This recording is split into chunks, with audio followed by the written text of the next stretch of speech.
Bem-vindo a todos, estamos aqui de volta com o nosso episódio de Tem um Bode na Sala. Hoje é um episódio muito caro para mim. Vocês sabem, quem me acompanha no Instagram, que eu gosto muito de história, em especial da história da maçonaria e mais especial ainda da história do Pará, que é um estado que sempre me acolheu aí muito bem e representa muito bem o Brasil.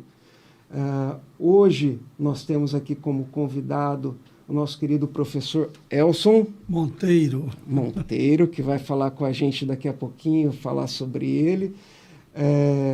E antes da gente começar o nosso bate-papo sobre a abolição e a maçonaria, ou seja, uma parte da história que foi muito difícil para o Brasil, mas é uma parte que teve um resultado maravilhoso, que foi encerrar um dos ciclos terríveis de nossa história, para começar outros, que a gente tem novas batalhas, que não é o debate de hoje. A gente vai ter essa honra de ter o nosso professor aqui falando sobre isso. Professor, antes de tudo, eu queria agradecer. A gente tem o presente aqui dos nossos patrocinadores, né? Então a gente tem o Viagem Contada. Quem me acompanha no Instagram vê que eu tenho todo um roteiro, em especial maçônico, né? Então eu faço viagens temáticas, né? Então quem me ajuda é o pessoal do Viagem Contada. Então quem quiser ter um roteiro personalizado para qualquer motivo, então não importa se é de maçonaria, qualquer motivo, é uma equipe especializada em fazer um tour. E você entra em contato, fala que você viu, o Instagram deles vai estar na tela aí, falem que vocês viram Tem um Bode na Sala, que eles vão fazer uma consultoria preliminar grátis para vocês, é a proposta de hoje. E eles mandaram aqui para o professor Elson um bom vinho de uma viagem que foi de uma região histórica extremamente importante. Muito obrigado. Né? Em especial também para a maçonaria. Você está recebendo aí um bom vinho Bordeaux, tá, professor Elson? Que é uma zona que era uma guerra muito grande. Quem forneceria vinho para o nosso querido rei da época, né? Então, eles dominaram Bordeaux algumas vezes aí. Isso também é uma história para outro dia. Hoje a gente vai falar da nossa região aqui, que é tão importante como.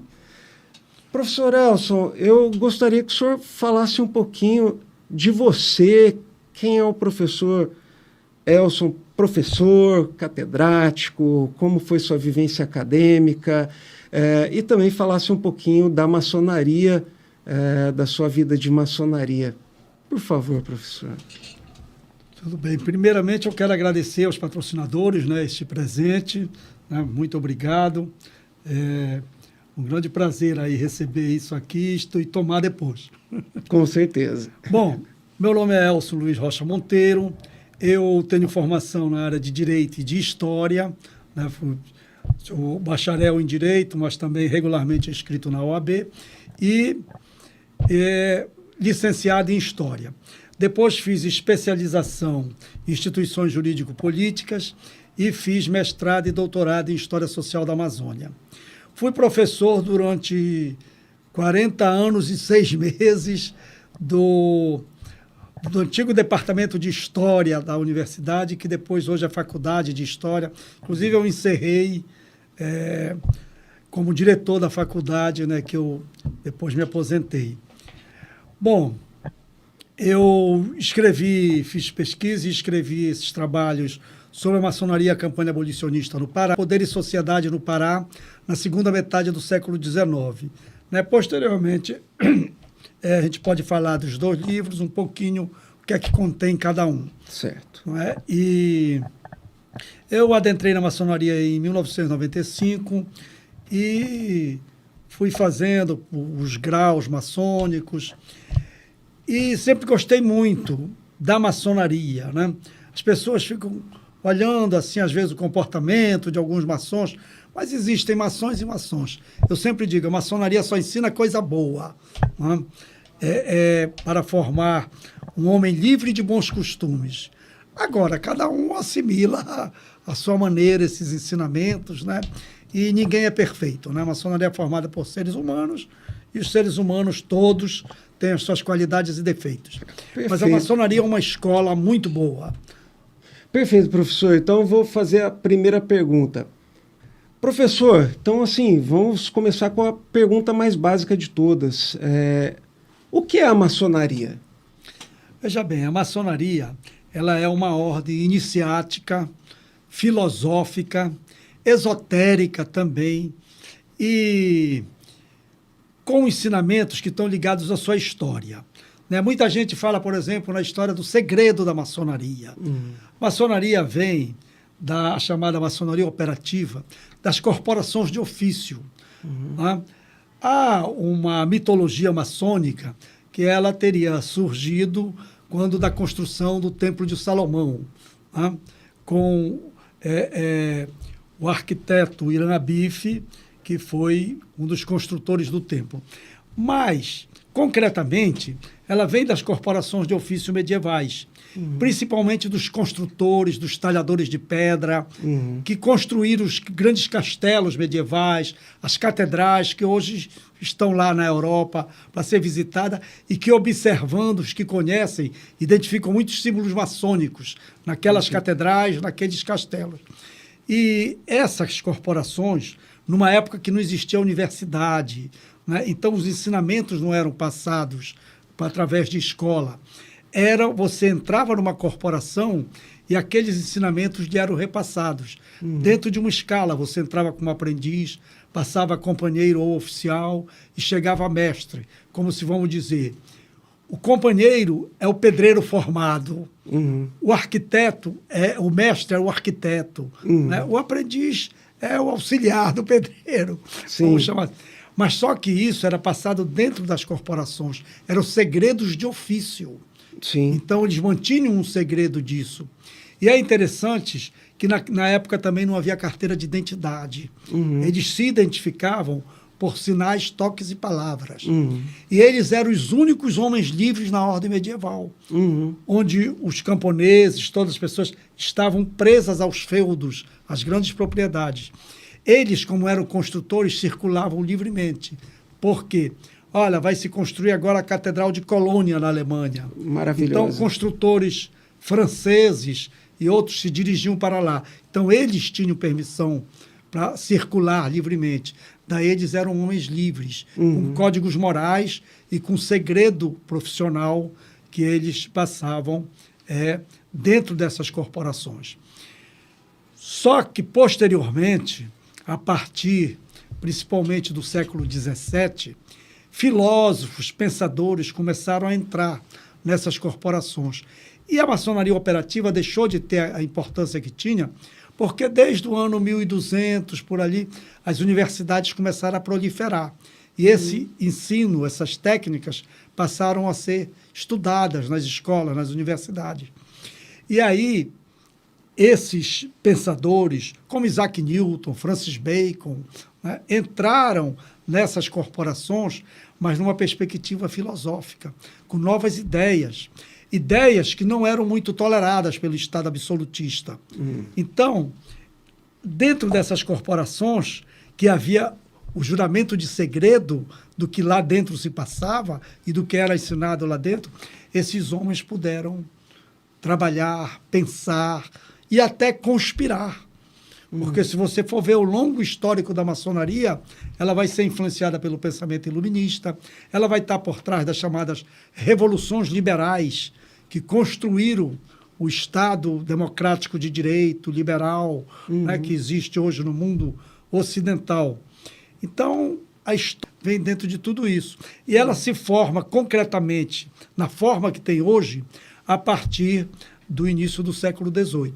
Sim. Quando as 4 lojas de Londres se juntaram, formaram a Grande Loja Unida da Inglaterra e criaram os padrões atuais. Não é? E sob influência do esoterismo que vinha da Idade Média, não é? Isaac Newton, por exemplo, ele não era só físico, ele era alquimista também. Daí os rituais maçônicos terem um pouco de alquimia, da questão energética, da circulação nos templos, não é? Mas, ao mesmo tempo, é uma escola para formar pessoas com dignidade, com honradez, né? Lógico que cada um, como eu comentei há pouco, assimila a sua maneira, né? Sim. E aí surgiu essa maçonaria contemporânea, né? Tão importante na história dos povos ao longo dos séculos XVIII, XIX, né? E até os meados do XX. Posteriormente, eu acho que diminuiu um pouco a influência dela, mas aí é fruto da própria complexidade da sociedade, que foi se diversificando mais, e aí a maçonaria passou a ser mais um órgão dentro dessa sociedade. Só para concluir essa primeira parte, no século XIX você tinha 3 grandes forças. O Estado, que não era tão amplo quanto é hoje, né? Partidos políticos, por exemplo, não tinham grande influência. Você tinha a Igreja Católica e a maçonaria. Eram as 3 grandes forças. Então, elas é que faziam com que a sociedade avançasse em determinadas direções. E aí é que entra a maçonaria participando de várias coisas. E, professor, o que eu acho interessante da sua fala, né, tem todo um contexto histórico que a gente poderia se debruçar sobre a questão do porquê o termo loja, porquê os alojamentos, os maçons como se tivessem um passaporte diplomático, enfim, toda uma parte linda que você mencionou. Mas o que mais chama atenção a mim, a Maurílio, que é ensinado na maçonaria, que era ensinado tanto nessa época medieval operativa quanto nessa época especulativa, é a liberdade de pensamento. Então, você é livre para pensar. Então, você é solto dessas amarras que você poderia ter. Não amarras da escravidão, que é o nosso tema de hoje, mas também as amarras mentais, de estar preso a um feudo, de estar preso a uma ideia e não poder questionar a própria realidade, se a mesma lhe incomoda. Então, achei impressionante o seu conceito sobre maçonaria. Estamos alinhados devidamente. E você tocou numa coisa muito importante. A liberdade de pensamento e a tolerância pregada pela maçonaria. Em razão de que a maçonaria, quando assume a sua forma moderna, contemporânea, no início do século XVIII, ela vinha de uma situação do século anterior que a Europa foi varrida por guerras religiosas. A reforma protestante, né, com a reação da Igreja Católica, Inquisição, muita intolerância, muito conflito. Então, a maçonaria ela passa a pregar a tolerância e a diversidade entre os homens. Né? Daí, na maçonaria, se aceita a pessoa de qualquer religião. Você pode ser judeu, você pode ser católico, você pode ser protestante ou evangélico, você pode fazer parte da maçonaria. Umbandista também, não há problema nenhum. Né? Lá não se discute religião. Né? Então, essa tolerância a maçonaria prega. Hoje, infelizmente, algumas igrejas, principalmente essas pentecostais, tem uma certa intolerância em relação à maçonaria, que foi uma coisa superada pela Igreja Católica. Isso era do passado, até o século XIX, teve esses conflitos que já não tem mais com a Igreja Católica. E nem com as igrejas evangélicas. Tem maçons, por exemplo, de igreja adventista, de igrejas protestantes tradicionais. Eu tenho valiosos irmãos que são de igrejas protestantes tradicionais. Né? E até alguns de igrejas pentecostais que se deixam abrir a mente, né? Não ficam presos a uma ideia inexistente aí de coisas místicas, aí, de certos bodes aí que eles definem como alguma questão de inimigo que não existe. Demoníacos, né? E outras bobagens que falam bobagens, a respeito da maçonaria. Mas, professor, agora, assim, como eu te falei, eu sou apaixonado nesse assunto. Mas antes, um pouquinho de falar sobre a escravidão. Eu gostaria dessa época, desses anos que estava próximo de não ter mais a escravidão aqui no Pará. Como era ser um morador do Grão-Pará, esse estado que era pujante, tinha uma das principais cidades do Brasil, que era Belém. Belém era o centro econômico do Brasil, querendo ou não, uma alta influência francesa, uma alta influência progressista, misturada com liberalismo. Como era viver em Belém nessa época, para a gente poder entender aí o o termo em alemão é horrível, Zeitgeist, mas como era o espírito da Zeitgeist, época. Né? Como era o espírito da época, como era viver nessa época para uma pessoa comum, justamente para a gente entender o papel da maçonaria e como foi levada a maçonaria a ser um dos atuantes principais da abolição da escravatura. Veja bem, para nós entendermos isso, nós temos que voltar um pouco antes. Belém foi uma capital colonial. Né? Pouco se fala nisso, mas existiam duas colônias portuguesas na América do Sul. O Brasil, né? Do Ceará para lá, e o Grão-Pará e Maranhão. Com o primeiro momento a capital em São Luís, por sinal tem uma belíssima arquitetura colonial portuguesa em São Luís, né? E Belém. Depois foi Belém. E o Grão-Pará e Maranhão pegava do Maranhão, pegando parte do Piauí, inclusive, o Pará e o Amazonas. Roraima, Amapá, tudo era uma coisa só, com sede em Belém. Era a capital colonial, ligada diretamente a Lisboa, não ao Rio de Janeiro. E quando houve a independência, houve um movimento de independência no Brasil e havia um movimento de independência no Pará, mas que seria, vamos dizer, do Grão-Pará. Mas o Dom Pedro mandou tropas para cá, né? Não vou entrar muito nos detalhes disso, né? E praticamente forçou a adesão do Grão-Pará à independência do Brasil. Sim. Aí juntou tudo Brasil. Né? Bom, posteriormente, a primeira loja maçônica, por exemplo, você falou influência francesa. Realmente, a Guiana Francesa, através dela, entraram as ideias liberais da Revolução Francesa aqui em Belém, né? Que vai resultar num conflito aqui, que foi a cabanagem, uma grande revolta aqui na região. Né? Mas é interessante que em 1831 foi fundada a primeira loja maçônica aqui, a loja Tolerância. Foi a Tolerância, acho que... Bom, depois a gente confirma isso. Essa loja durou até 1935. E, por incrível que pareça, ela foi destruída na cabanagem. A maçonaria que pregava ideias liberais.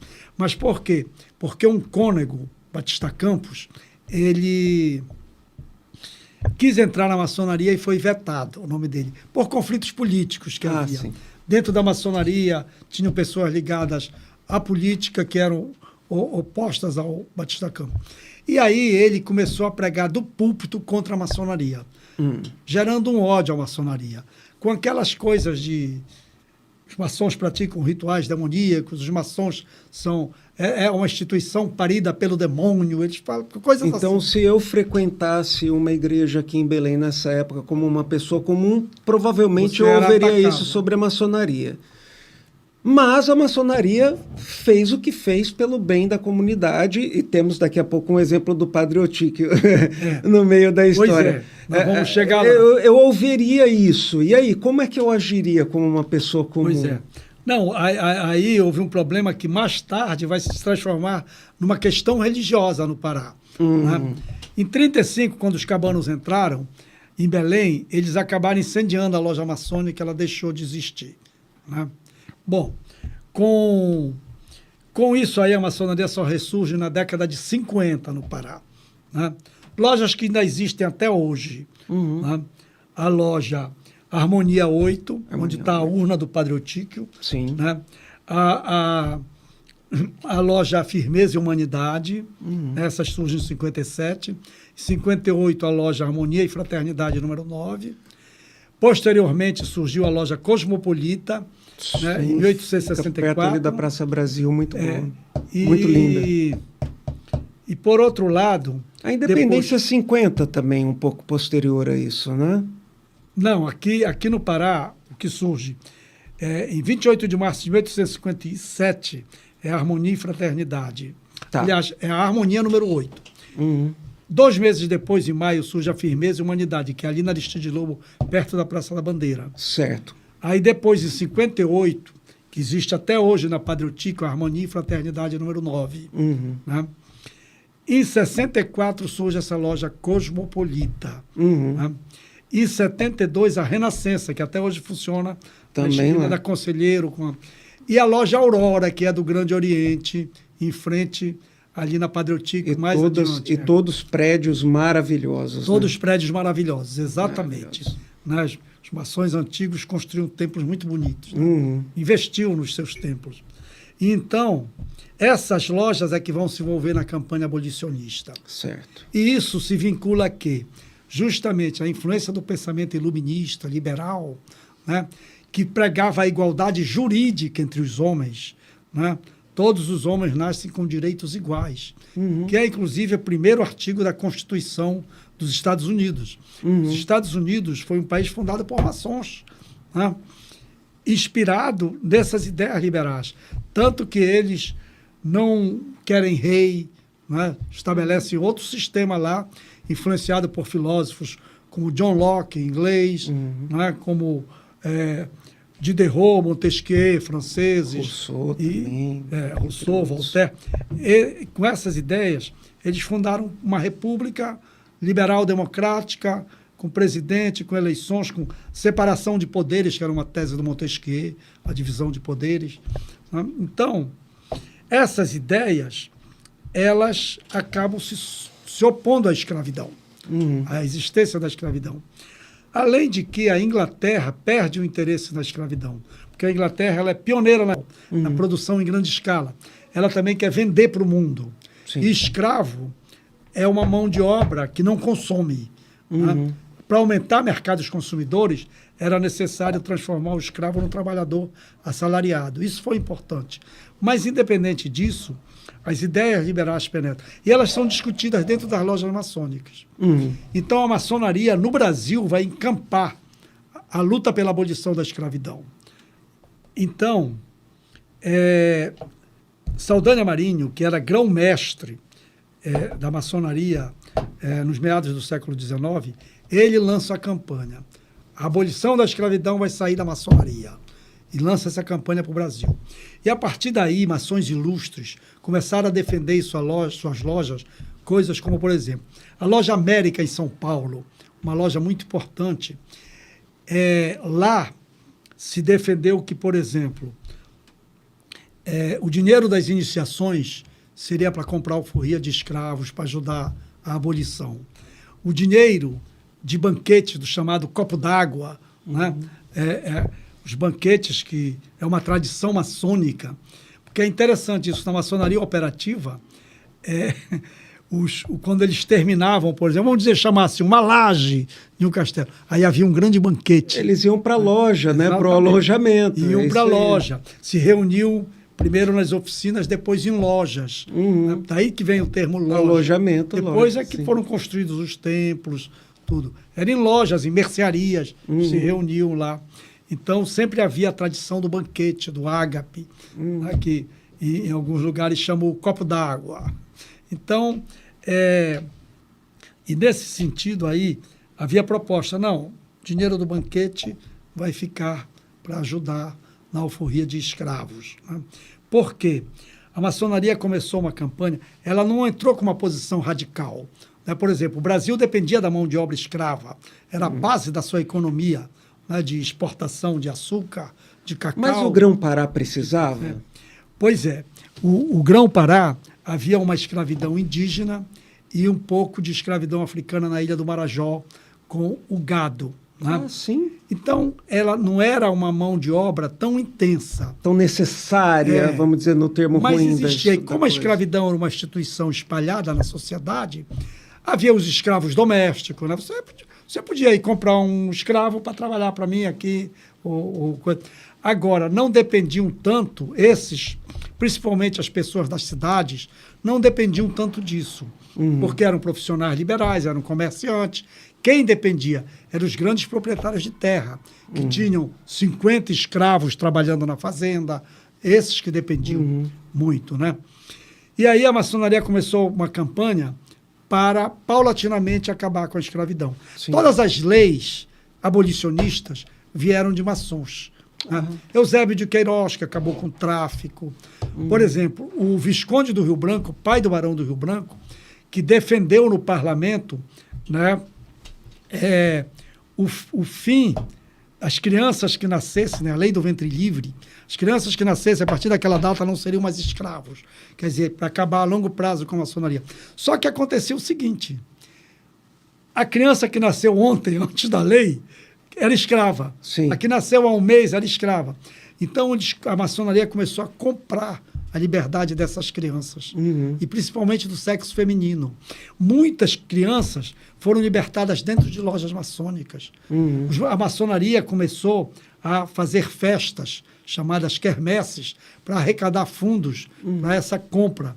E principalmente compravam crianças. Por exemplo, muitos aqui em Belém, nas lojas Firmeza e Humanidade, Aurora, foram libertadas crianças lá dentro. Né? Eram verdadeiras festas. Além de que os maçons criaram jornais. Né? Jornais que as pessoas podem pensar assim, pô, ele está falando aí, sim, mas isso é verdade. É verdade. Você quer saber? Aqui no Centur, em Belém, na Biblioteca Arthur Viana, esses jornais têm lá. Inclusive, parte deles já estão digitalizados. Mas tem jornais como o Pelicano, editado por maçons. Né? Jornais como Filho da Viúva, editado por maçons. Né? Revistas como a Regeneração, editado por maçons, faziam campanha pela abolição da escravidão. Muito importante, né? Porque divulgava ideias, tudo, arrecadava-se fundo. Professor, e falando nisso, né, falando nesse contexto da sociedade e dessa época, apesar de hoje a gente ter a grande certeza que é deplorável a questão da escravidão de um outro ser humano, na história humana a escravidão sempre existiu e na cabeça de um ou outro isso era aceitável.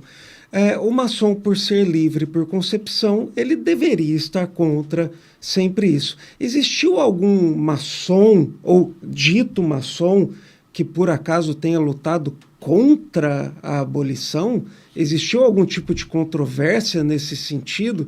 Isso é uma curiosidade, né? Porque pelo conceito de maçonaria não existiria, mas existiu? Isso aí, de se opor à abolição, não há dados sobre isso. Certo. O que há é uma divisão entre radicais e moderados. A grande massa maçônica era moderada. Vamos comprando a liberdade de escravo, vamos fazer propaganda contra a escravidão, vamos ajudar.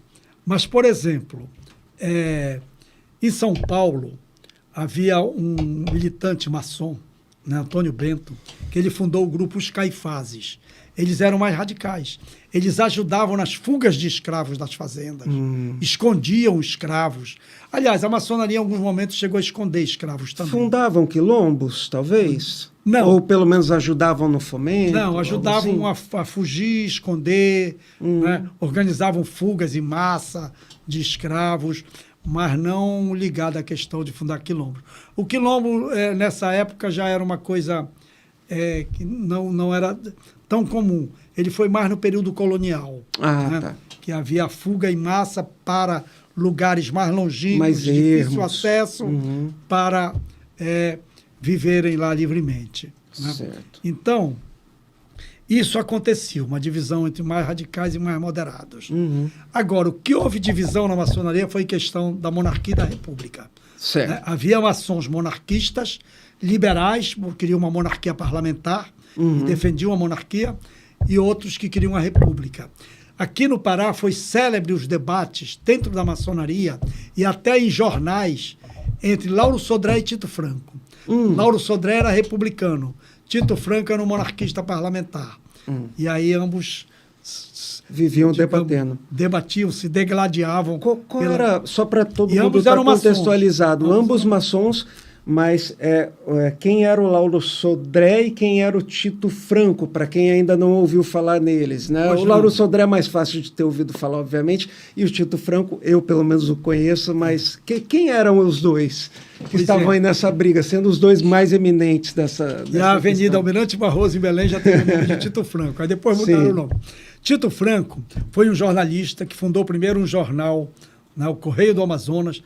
Depois ele fundou o Liberal do Pará, que não tem a ver com esse liberal de hoje. Sim. O Liberal do Pará foi um jornal onde ele divulgava as ideias liberais, né?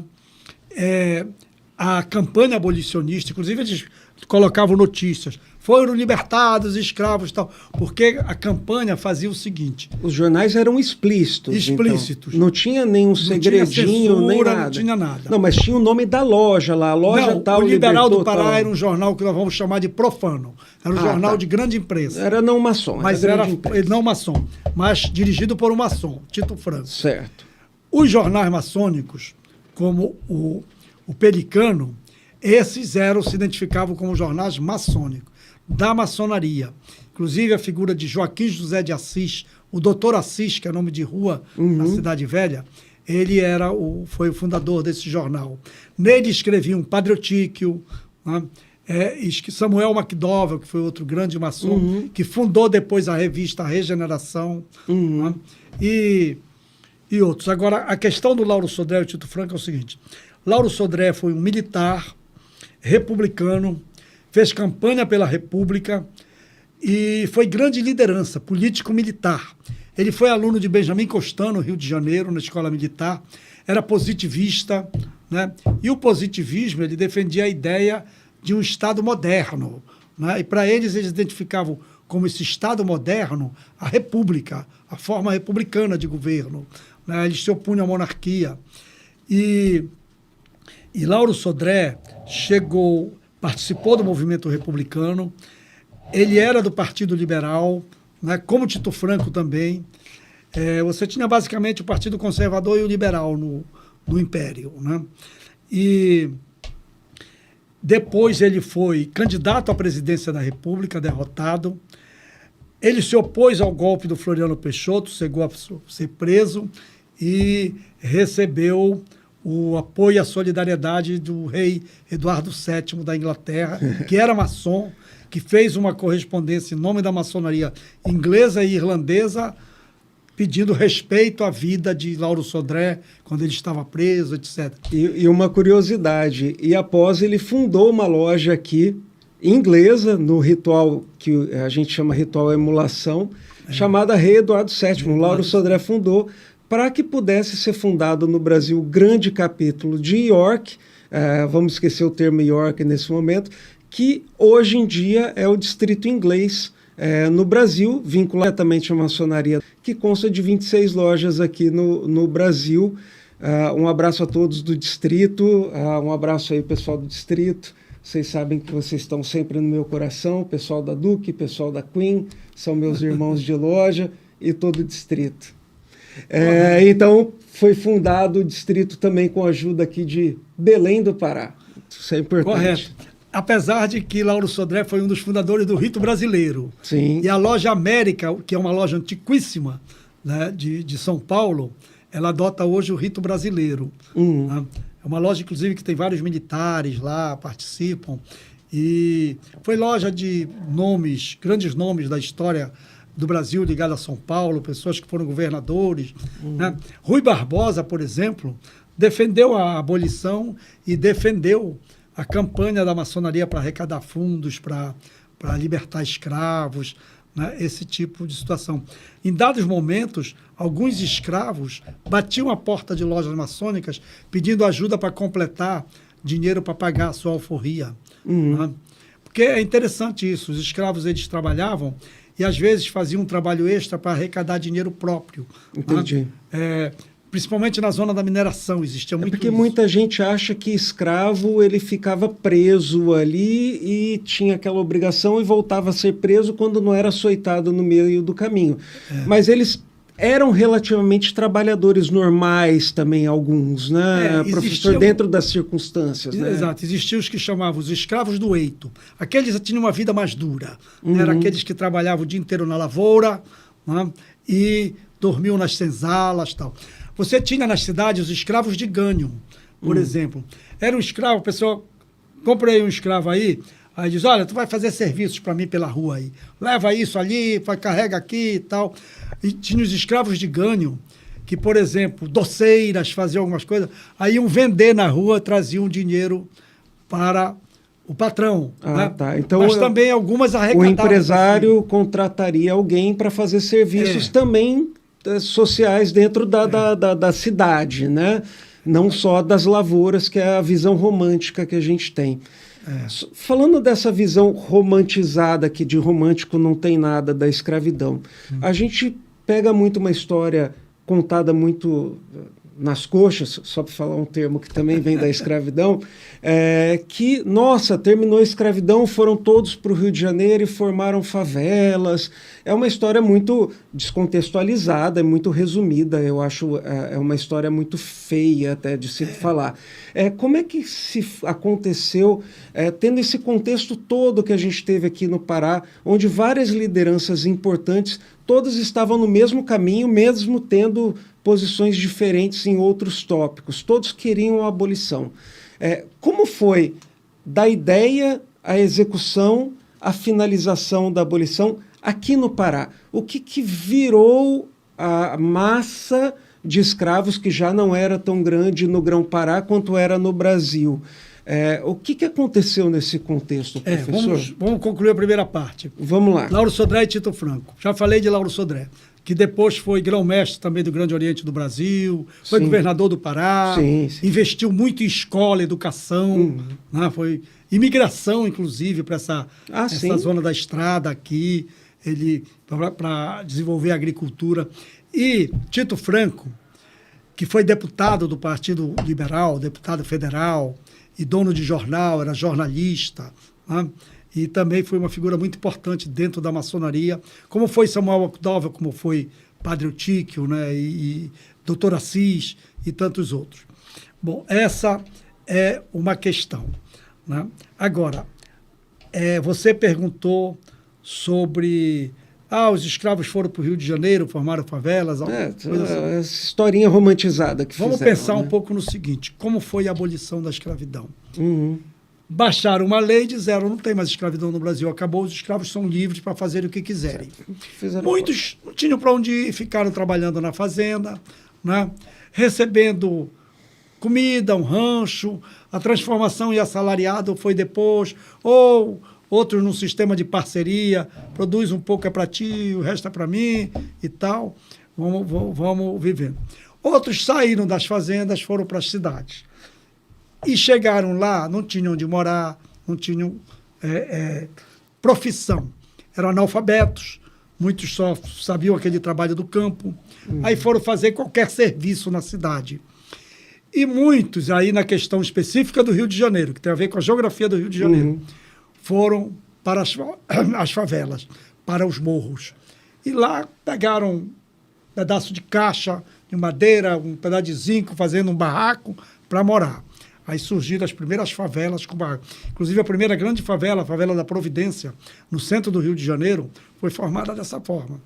Os escravos foram subindo. Depois, houve outros problemas, né?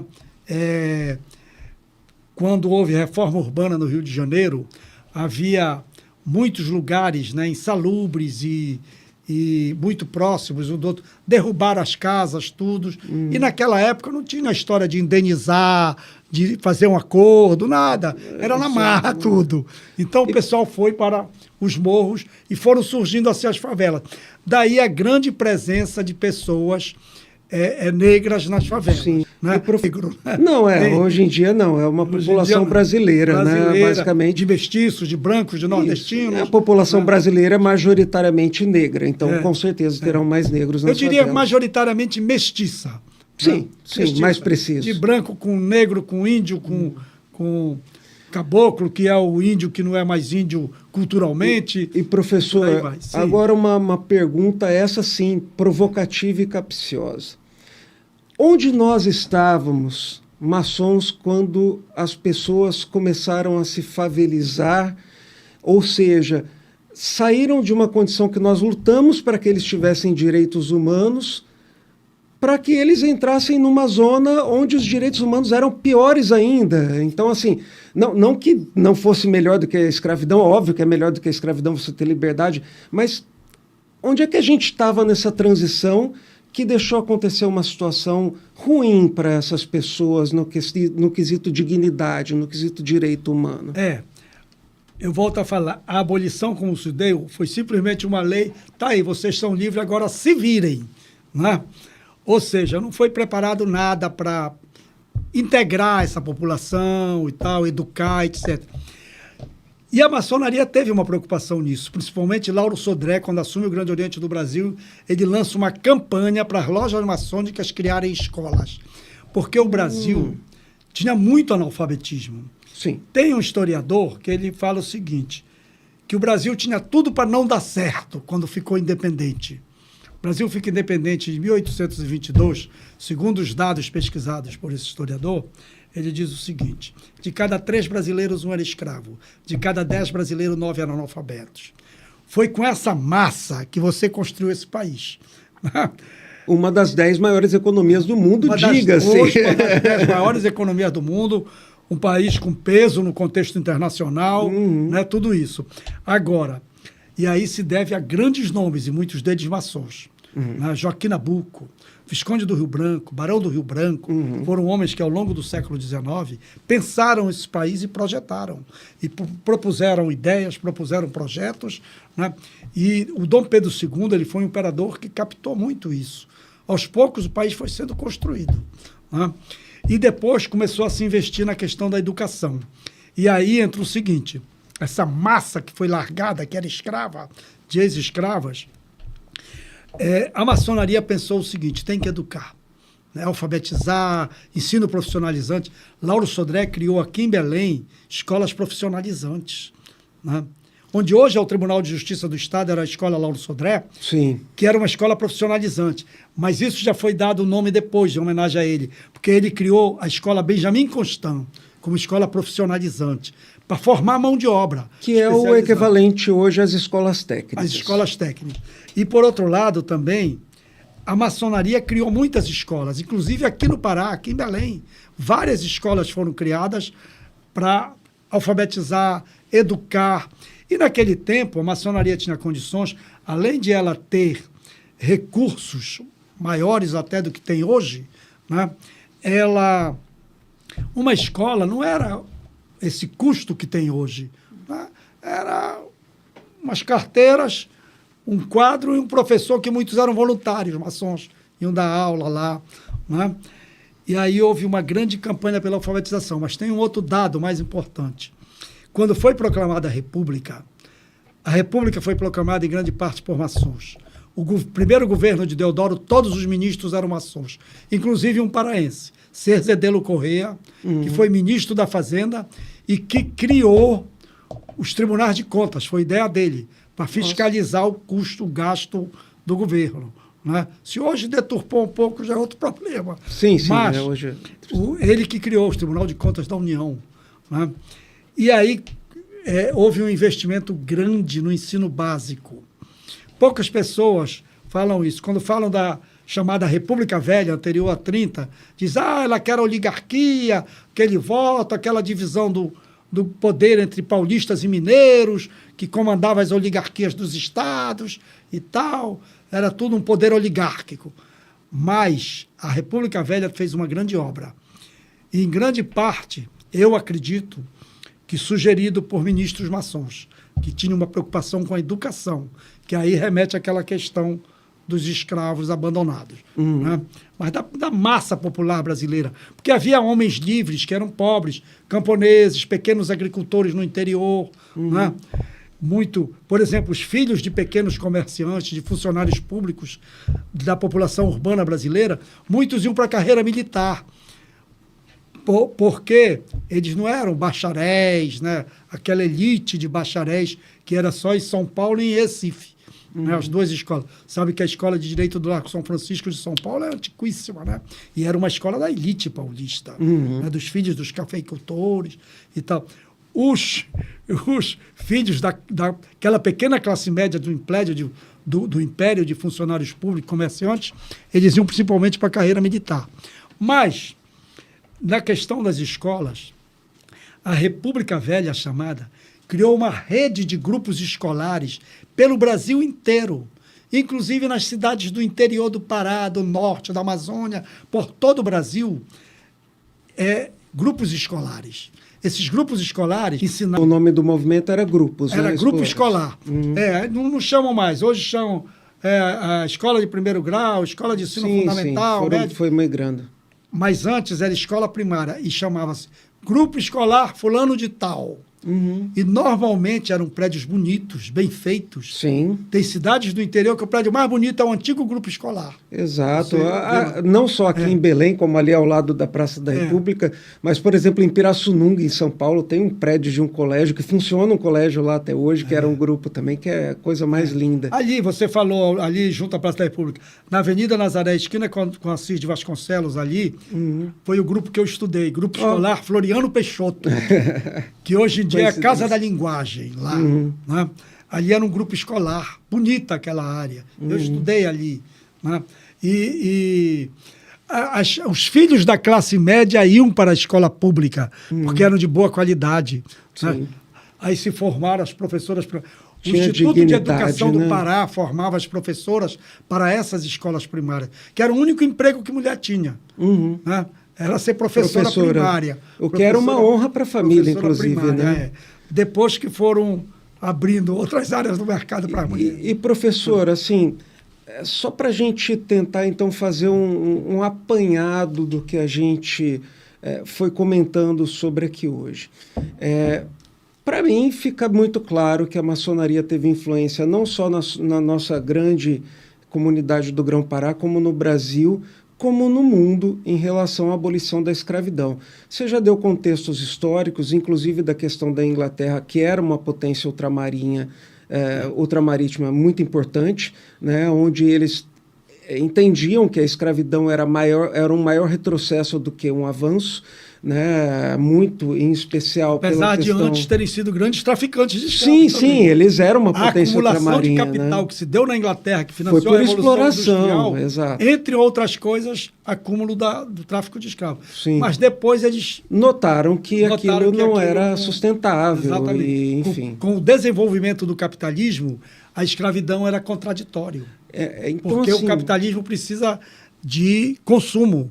Então, precisa de trabalho assalariado, de renda, né? Sim. Para mim, fica muito claro que a maçonaria esteve atuante não só nos bastidores, mas ativamente na abolição da escravatura do Brasil. Sim, sim. Eu gostaria que o senhor, em poucas palavras, falasse... É até difícil pedir em poucas palavras, porque dá para ver o quão apaixonado e o quanto o senhor já estudou sobre esse assunto, mas em poucas palavras. Como a maçonaria fez com que a abolição se tornasse realidade no Brasil? Certo. O que o senhor pode me dizer sobre a maçonaria e a abolição no Brasil? Através de leis. As leis aprovadas no parlamento foram de iniciativas de deputados maçons, através da propaganda e imprensa maçônica, imprensa livre, e que maçons eram dirigentes desses jornais, né? Através das campanhas de arrecadação de fundos para financiar a compra, a alforria de escravos, de crianças, financiar essas campanhas. Né? E vou lhe dar um outro dado também. Aqui em Belém, por exemplo, houve muito o seguinte: a rua tal não tem mais escravos, isso era a manchete dos jornais. Hoje a rua Arcipreste não tem mais escravos. Os últimos escravos, a dona fulana de tal deixou em testamento a liberdade deles e tal. Interessante. Né? Então, houve muito isso. Bairros. Hoje a paróquia da Trindade não tem mais escravos. Né? Isso era comemorado. E quando foi aprovada a lei, né, da abolição da escravidão, a Lei Áurea chamada, aqui em Belém houve uma grande passeata, uma grande manifestação dos abolicionistas. Né? Saíram em marcha, eles chamavam marcha au flambeau, não, algo assim, que eram uma palavra francesa no sentido de que era uma marcha das chamas, né? Também com bandas de música tocando. Eles paravam em frente às lojas maçônicas e homenageavam, porque sabiam que foi importante ali. E aí maçons também faziam discurso, agradeciam. E, inclusive, uma das paradas, além das lojas maçônicas, foi no Grêmio Literário e Recreativo Português, ali na Manuel Barata, onde tem uma sede do Grêmio Português. Né? Ali, porque, inclusive, quando você entra lá, tem lá, né, um quadro dizendo aqui foi fundada a Sociedade Abolicionista, tal, né? Porque também esse grupo de portugueses, eles apoiaram isso. Tem um outro detalhe, por exemplo. A Beneficente Portuguesa, esse grande hospital, né, ele foi fundado por portugueses e muitos deles maçons. Há quem diga que foi por maçons portugueses, para ajudar os portugueses pobres, doentes. Né? Naquela época não tinha o SUS, não tinha nada disso. Né? Sim. Hoje, nem plano de saúde. Tal. Então, quem não tinha dinheiro morria à míngua. Né? Aí depois, inclusive, foi uma iniciativa até de grandes empresários, né? Criando as santas casas, financiando as santas casas, essas coisas. Aí depois as prefeituras, os dirigentes municipais começaram a criar os prontos-socorro. Hoje tem o SUS aí, que cobre essa área de saúde para muita gente, né, que não tem condições. Então, veja bem, eles criaram a Beneficente Portuguesa. Né? E sabe onde identifica isso? No escudo da Beneficente Portuguesa tem lá um ramo de acácia, que é um símbolo maçônico, né? A flor de acácia. Sim, vamos colocar aqui no vídeo só para vocês darem uma verificada o escudo da Beneficência Portuguesa. Então, então a maçonaria ela atua muito nisso aí, né? E, como eu digo, ela tinha um peso muito grande. Por quê? Porque você tinha, como eu falei há pouco, o Estado, a Igreja e a maçonaria. Hoje, você tem o Estado com uma estrutura enorme, Ministério Público, Poder Judiciário amplo, Ministério Público atuando na sociedade também. Né? Você tem até essas ONGs por aí todas, né? E você tem outros órgãos, que atuam, os partidos políticos muito mais fortes, maiores. Então, a maçonaria é mais uma estrutura dentro da sociedade. Mas, naquela época, ela tinha um peso muito grande. Né? E muitas pessoas, digamos, da elite, que eram maçons, investiam financeiramente nisso. Daí os templos bonitos, antigos. Né? Sim. Apesar que ainda tem estrutura, né? A Grande Loja agora conseguiu construir uma sede grande, ampla. Sim, muito bonita ali no Chaco. Né? Muito bonito. Isso até gera um outro mito, que é uma outra bobagem, né? Achando que na maçonaria só tem rico e que eu vou entrar na maçonaria, vou ser maçom, vou ficar rico. Vai sim. Vai nessa que você vai se dar bem. Você tem que ter um recurso mínimo para colaborar, que nenhuma instituição funciona sem dinheiro. Exato. Sem recurso. Mas, agora, não significa... bobagem. Existe solidariedade entre os maçons, existe tudo isso. Mas não significa que, olha, vamos te dar dinheiro para tu ficar rico. E, professor, aproveitando a sua disponibilidade, sua boa vontade, esse papo bom que a gente está, eu gostaria de fazer uma pergunta pessoal. Hoje eu olho para a nossa sociedade, em especial aqui no Brasil, e eu ainda vejo alguns grilhões aí, eu ainda vejo pessoas acorrentadas, seja por falta de acesso à cultura, ao ensino, seja por falta ao atendimento médico, seja por uma dificuldade no final de semana para ter um dinheiro para pegar um ônibus para levar um filho na Praça da República ali, para pelo menos que ele interaja com a sociedade, o veja. Por mais que a gente tenha algumas iniciativas boas, como, por exemplo, muita gente não sabe, o Teatro da Paz tem espetáculos todo mês a R$2, né? Isso independente de governo, tá, gente? Eu não estou fazendo propaganda de governo nenhum aqui, não. O Teatro da Paz, ele funciona assim há anos. É um dos melhores teatros do Brasil, não só em beleza, mas em conteúdo. Mas as pessoas, elas estão com esses grilhões ainda. Como que o senhor ou a gente... Nós, como maçons, podemos estar agindo contemporaneamente contra este tipo de escravidão. O que o senhor imagina que os maçons podem se esforçar a fazer cada vez mais? Eu não estou dizendo que não existe um trabalho, existe. Eu estou querendo a sua visão desse trabalho, como é que está sendo feito e como a gente pode atuar cada vez melhor. Vamos por etapas. O Brasil é uma sociedade muito desigual, né? Muito desigual, e tem ligações com a história, né? Uma grande parcela da população de origem escrava, isso gerou muito preconceito e muita não preocupação com essa população, né? E, por outro lado, essa desigualdade, ela deixou uma parcela grande da população à míngua, num certo sentido, né? Lógico que ao longo do tempo o Brasil foi sendo construído e muitas coisas foram acontecendo. Né? Podemos dizer que foram ganhos, foram conquistas. Uma legislação trabalhista, independente de exageros que possa haver aqui ou ali, um sistema de previdência social. O SUS é uma grande conquista. Né? Eu, pessoalmente, sou defensor do SUS. Eu nunca precisei do SUS, graças a Deus. Né? Mas tenho o plano de saúde e tudo. Aí muita gente fica falando, o SUS tem aquela... demora a atender. Tal. O SUS faz cirurgias de altíssimo nível. Né? Eu conheço histórias. Crianças que nasceram com um mês foram operadas do coração pelo SUS e viveram anos. Né? Viveram uma vida. Eu trabalho com saúde, eu sei da qualidade dos profissionais que existem. E SUS, claro. Tem profissionais, pessoas que não teriam, iam morrer à míngua, vão para o SUS, fazem cirurgias complexas, coisas e são salvas. E não tenho condições de pagar plano de saúde, de pagar particular, muito menos. Particular é mais complicado. Então, principalmente dos grandes médicos, grandes hospitais. Né? Então, que eu não tenho nada contra. Quem também se aperfeiçoou, é bom, tem direito de ganhar. Bem, mas isso, e muitos trabalham também com o SUS. Isso é uma coisa. Então, o Brasil foi minorando alguns aspectos, mas ainda é uma sociedade muito desigual. E a maçonaria, hoje, ela faz um trabalho mais assistencialista. Por exemplo, na minha loja maçônica, houve uma época que cada sessão se levava um bem não perecível. Cada um leva 1 quilo de arroz, um macarrão, disso, daquilo, vai deixando aí. Aí juntava, a gente escolhia uma instituição que trabalhasse com isso e precisasse. Por exemplo, eu lembro que nós uma vez fizemos uma grande doação dessas coisas para o Lar de Maria, que tem ali em São Brás, que aquelas pessoas que são mais ligadas à linha espírita, né? Tem muito essas instituições no Brasil, que a gente não sabe, que fazem esse trabalho.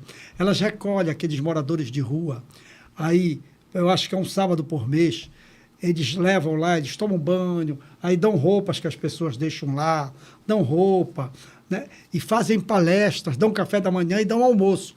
E fazem palestras, justamente prendem entre o café da manhã e o almoço para eles ouvirem a palestra. Legal. E já recuperaram moradores de ruas, que foram encaminhados, passaram a trabalhar, saíram da rua, alugaram uma casinha, uma coisa assim. A grande maioria não gosta da situação que vive. Pois é, não gosta. Então, há essas instituições. A maçonaria, as lojas maçônicas fazem isso. Tem uma loja ali, a loja Lauro Sodré, ali na Avenida Ceará, que todo fim de semana, eles, acho que é sábado, aos sábados... O último sábado do mês. Eu estive lá antes de ontem. Sopa, né, cesta básica, aí vai muita gente lá buscar esse tipo de coisa. Só que a maçonaria é discreta, ela não é de estar botando isso no jornal, de fazer propaganda, não. Então, muitas lojas fazem esse trabalho. A própria grande loja, na época do Natal, muita gente vai buscar cesta básica lá, né, esse tipo de coisa. Então, a maçonaria faz hoje um trabalho mais assistencialista. Mas, por exemplo, o Grande Oriente do Brasil já lançou uma campanha, uns anos atrás, contra o uso de drogas. Né? Para esclarecer a juventude, fez muita divulgação, palestras, organizou debates nesse sentido aí. Então, a maçonaria, ela continua trabalhando, né? E procura influenciar a sociedade. Você sabe o trabalho importante dos Demolay, né? Os Demolay trabalhando com a juventude, e primeiro para formar uma juventude de bons costumes. Né? Meu filho fez 12 anos e eu fiz questão de colocar no Demolay, apesar de não ser uma tradição do ritual emulação em inglês. E eles colaboram mas eu acho excepcional em isso. campanhas por aí. Eu tenho um amigo médico que ele faz sempre palestras, né, orientando coisas. Ele trabalha muito a questão do acompanhamento da criança, né, como se chama, negócio de leite materno, tal, essa coisa toda. Ele faz muito. E ele disse que algumas campanhas do Demolay ajudaram muito. Sim, né, esse sempre tipo ajudam. De situação aí. O sopão que o senhor citou é do Demolay, na verdade. Demolay, né? É lá na Lauro Sodré, mas são os meninos do Demolay que atuam lá. Que vão para lá. Os maçons fazem o sopão, eles ajudam a servir, entendem a sociedade, tem a oportunidade de interagir com aquelas pessoas que também estão lá pegando a sopa, para não só conhecer a realidade daquelas pessoas e se sensibilizar para ajudar cada vez mais, mas para sentir também ajuda. Eu acho muito interessante. E as pessoas não dão muito valor, acho que isso é assistencialismo. Isso em grande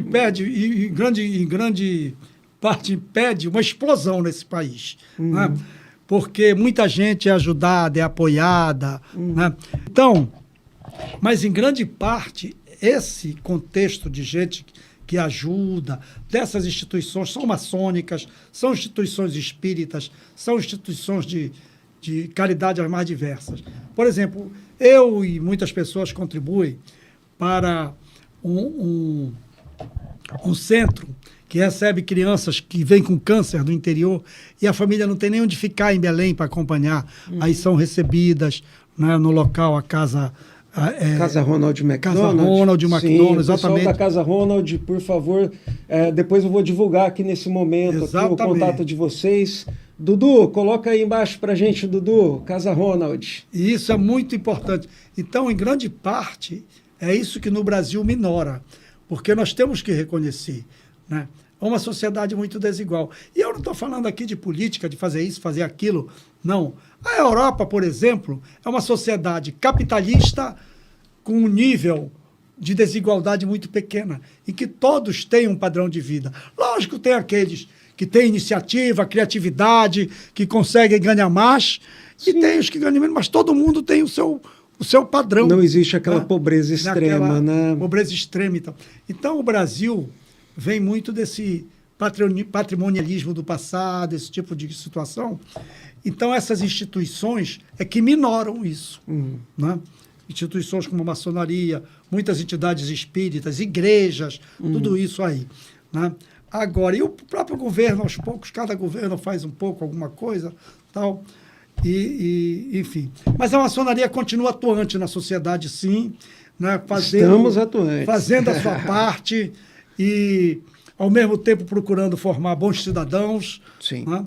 E praticando os seus rituais ligados à sua tradição histórica, que não tem nada a ver com demoníaco. E o mais importante, quando a gente melhora e faz caridade, a gente melhora a sociedade como um efeito colateral, né, professor? Sem dúvida. Professor, deixa eu falar, eu estou chateado e feliz ao mesmo tempo. Estou chateado porque a gente chegou no nosso tempo. Estou feliz porque a gente vai ter mais conversa aí pela frente em outras oportunidades. Mas eu queria, para finalizar, como várias pessoas que estão apaixonadas pelo diálogo que a gente teve hoje, como é que a gente lê alguma coisinha a mais de você? Onde a gente encontra suas publicações? Como é que a gente pode fazer para ter acesso aí à sua produção cultural? Eu publiquei esses 2 livros aí, Maçonaria, Campanha Abolicionista do Pará, que fala mais sobre a questão da campanha abolicionista, né? Esse livro foi editado pela Madras, foi vendido em todo o Brasil, mas está esgotado. Né? E o contrato com a Madras já acabou, eu vou ver como é que eu posso refazer isso aí. Este outro, Maçonaria, Poder e Sociedade no Pará, da segunda metade do século XIX, ele é mais amplo. Ele aborda, inclusive, a questão abolicionista também, mas ele aborda a questão religiosa que houve entre a igreja e a maçonaria no século XIX, né? Inclusive no Pará, com debates pelos jornais, revistas, tudo, e excomunhão de maçons. O padre Otíquio optou pela maçonaria, né? E entrou em conflito com o bispo, tudo isso. Tem a questão Professor, religiosa. É verdade, e tem nos seus livros aí, é verdade que a igreja, depois que viu quão importante era o padre Otíquio, quis pegar as ossadas de volta? Ou é lenda isso daí? Não, isso aí não temos, eu não tenho essa informação.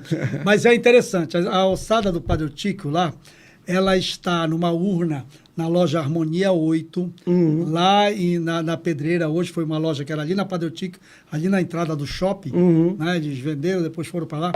E isso aí foi um ato interessante. Na década de 40, porque o padre Otíquio, o bispo não queria... No Império, os cemitérios eram da igreja, administrados pela igreja.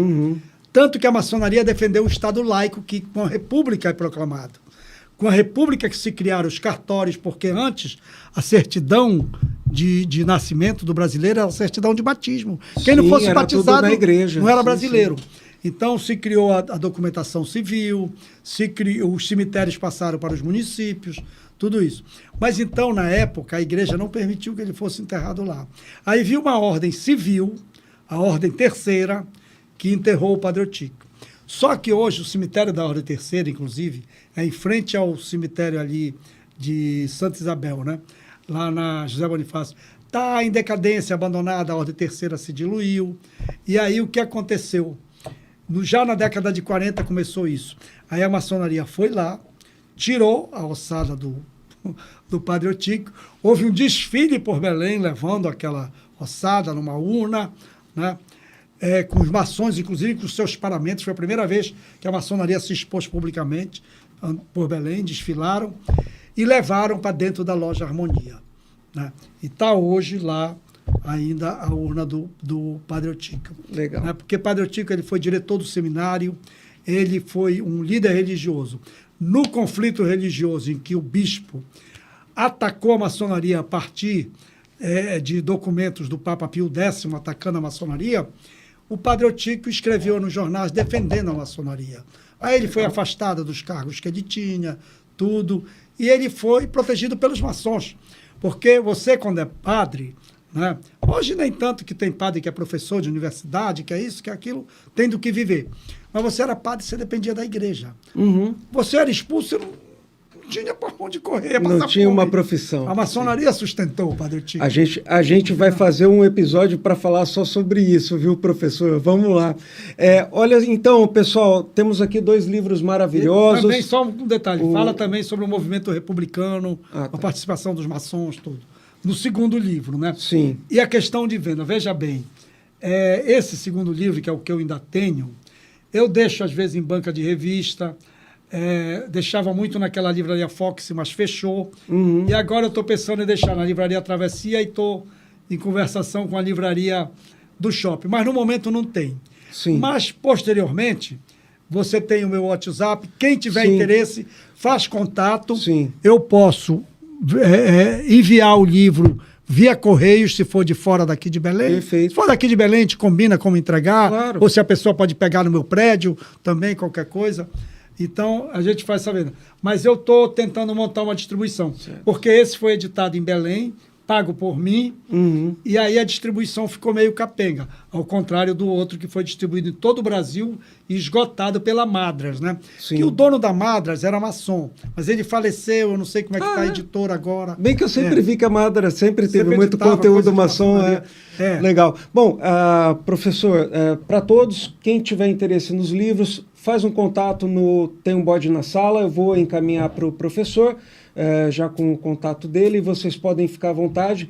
Quanto à questão do livro que está sem a edição ainda, é uma questão de ainda, eu vou conversar com o professor, nós temos uma editora parceira também, a Aludel, quem sabe a gente consiga fazer um acordo aí para fazer uma tiragem especial do episódio do Tem um Bode na Sala, hein? De exclusividade com a Madra já acabou. Então a gente, quem sabe, faz uma tiragem aí especial, vou contar com vocês, hein? Vamos lá. Professor, agradecer as suas palavras, agradecer dividir o conhecimento. Eu sei que para a gente que é maçom parece bobo isso, porque dividir o conhecimento é nossa obrigação, né? Mas mesmo assim tem pessoas que não entendem que essa é uma das nossas obrigações. Então eu faço questão de agradecer novamente todas as suas palavras, abro para você fazer suas considerações. E saiba que aqui na Sala do Bode, como a gente apelida, o senhor é sempre bem-vindo, aqui na Mais Info Produtora também, com a ajuda do pessoal da produção. E quem quiser fazer um podcast, quem tiver interesse, também manda um direct que a gente vai encaminhar aí para fazer todo o projeto, para você ter o seu podcast específico, de algum tema específico. Por favor, professor, finaliza aí para a gente o nosso podcast, o nosso Tem um Bode na Sala.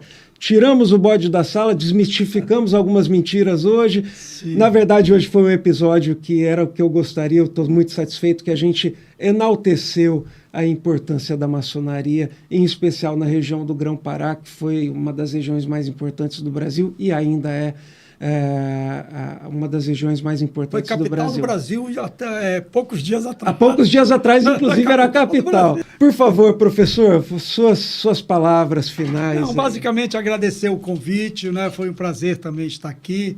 Né? Eu não conhecia, inclusive passei a conhecer o programa, você pessoalmente, né? Isso tudo foi importante. Né? Tanto que no começo eu fiquei assim, mas quem é? Não, mas a gente está aí. É a maçonaria. Quem chamou foi a maçonaria. E aí nós nos identificamos e estamos aqui. E em outras oportunidades que quiser, nós podemos também colaborar. Tá certo? Muito obrigado por tudo. Obrigado a todos que nos assistiram e que vão nos assistir ainda, né? Isso vai ficar rodando no YouTube um tempo, né? Vai, então, o tempo todo. E vão ter vários cortes então aí. Muito obrigado aí. Pessoal, muito obrigado. Tem um Bode na Sala. Acompanhe o nosso Instagram, @tem um bode na sala. Curte, compartilha, acompanha os nossos patrocinadores, acompanha o professor. A gente vai ter os livros aí à venda em breve.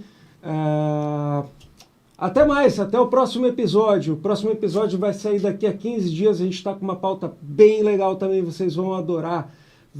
Pretendemos falar sobre saúde mental e a maçonaria. Então, estamos aí. Tchau, gente!